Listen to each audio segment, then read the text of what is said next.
Republicans on the House Judiciary Committee continued their efforts to ensure the unconstitutional whole-of-government censorship campaign we saw under the Biden-Harris administration would end.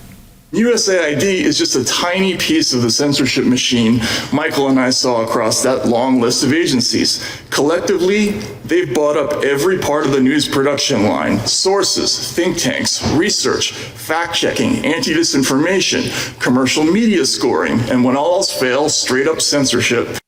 That was journalist Matt Taibbi on Wednesday before the Judiciary Committee. So just how big is this censorship industrial complex, and will Congress dismantle it? Joining me now to discuss this is Congressman Jim Jordan. He is the chairman of the House Judiciary Committee. He represents Ohio's 4th Congressional District. Mr. Chairman, welcome to This Week on Capitol Hill. Good to be with you. Good to be with you, Tony. Thanks for what you do. This was very enlightening, as you have been. I mean, this is not new. You've been working on this, but this censorship industrial complex didn't start with the Biden administration. They just utilized it to its max. Yeah, no, it's big government working with big tech, all the various government agencies, but it's also universities. It's also, in some cases, the media who doesn't cover certain things. It's the term that Michael Schellenberger, one of the guys who first was the authors of the Twitter files, coined the censorship industrial complex. Now, we think we made huge gains in pushing this back and getting back to the First Amendment and free speech. I always point to the letter from Mark Zuckerberg that he sent to the committee, about 7-8 months ago, when he said, the Biden administration pressured us to censor. We did it. We're sorry, and we won't do it again. And they've now changed their policies at Meta or at Facebook to actually embrace the First Amendment and let, the way our great Constitution works, the way the First Amendment works, the way free speech is supposed to work is if there's dumb speech, if there's wrong speech, if there's false speech, in some cases even hateful speech, the best remedy to that is more speech and the argument on the other side, and then Americans are sharp enough to figure it out. So that's what we're now getting to on these platforms, which is exactly where it should be, an embrace of the First Amendment.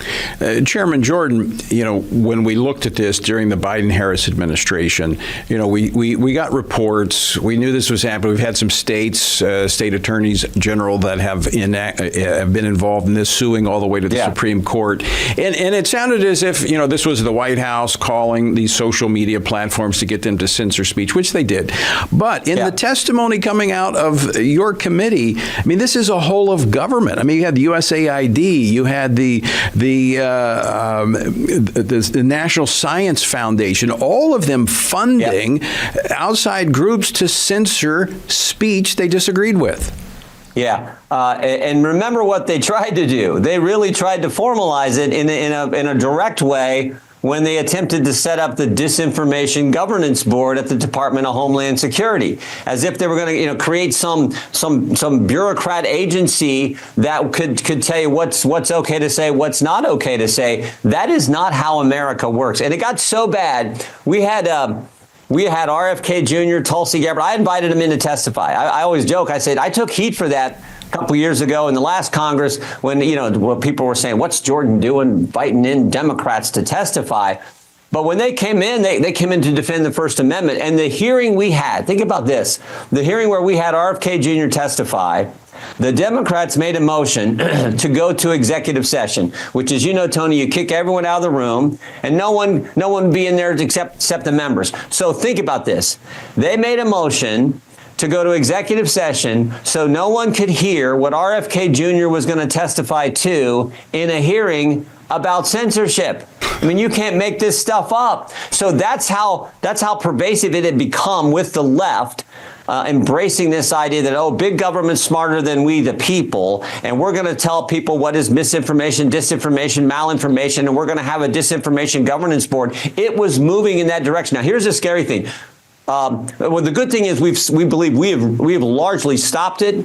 God bless Elon Musk purchasing Twitter and the Twitter files, and President Trump and the work that we did on the committee. But the scary thing is, around the world, censorship is on the march. I mean, in Europe, it's definitely happening. You see all the crazy things going on. We heard about people being arrested for things they post online because someone in the government doesn't like the meaning of it. I mean, you got to be kidding me. So we're looking at how we can have an impact there as well. But one of our witnesses last Congress, and she testified again this week, a Canadian journalist who covered the trucker blockade, if you remember, she had a great line last year. She says, the core value of Western civilization is this ability to have open debate, free speech, so you can make your argument, and that's so true. It's a safety valve. If you lose your ability to speak, that's where you have conflict and revolution. So, I mean, free speech was the wisdom of the founders to provide this safety valve, this outlet where we can peacefully assemble and have our grievances addressed. I do want to point out that the two reporters regarding the Twitter file were not conservatives. These guys who had been on the left. So this is not like this is, baked up information coming from the right. I've probably invited more Democrats than any Republican chairman ever, but I invited them in because I thought that would help. They embraced the First Amendment. I thought that would help with the message. But you're exactly right, Tony. If you can't have healthy debate, if we can't settle our differences with healthy, robust debate, the alternatives are frightening, and we never want to get there. This is the beauty of America. RFK Jr., when he testified a year ago, had another great line. He says, when you look at history, it is never the good guys who are for censorship. It is always the bad guys.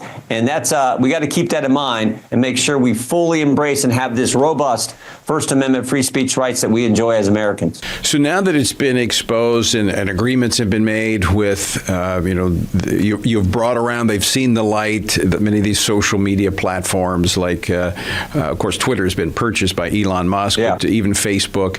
But the infrastructure, does it remain there where another leftist administration could jump back in and quickly rebuild it, or are you planning to systematically dismantle it? Well, we're hoping it's going to be the latter, and we're hoping that with Elon Musk activity, he will uncover some of this too, where money went to these groups, these fact checkers, which is baloney. They're just, typically left-wing folks who are trying to, censor conservative thought. So we hope that we're going to be able to dismantle. I think we've made huge progress. GARM, the Global Alliance for Responsible Media, no longer in business. The Climate Action 100, no longer in business. All these organizations that were sort of third party, but working to pressure companies and others and platforms and websites to not have conservative information on them, they're largely out of business. And again, we think that's because of the work we've all been able to do over the last couple of years. Chairman Jim Jordan, I want to thank you for joining us this weekend, but also I want to thank you for your work on this. I mean, you've been dogged on this, and you've stayed on it, and it is to the benefit of our republic that we ensure that our government is not weaponized against us, and that we have the freedom to speak without fear in this country. Thank you. Thanks for all the good work you do. For full shows, live and on demand, it's Salem News Channel.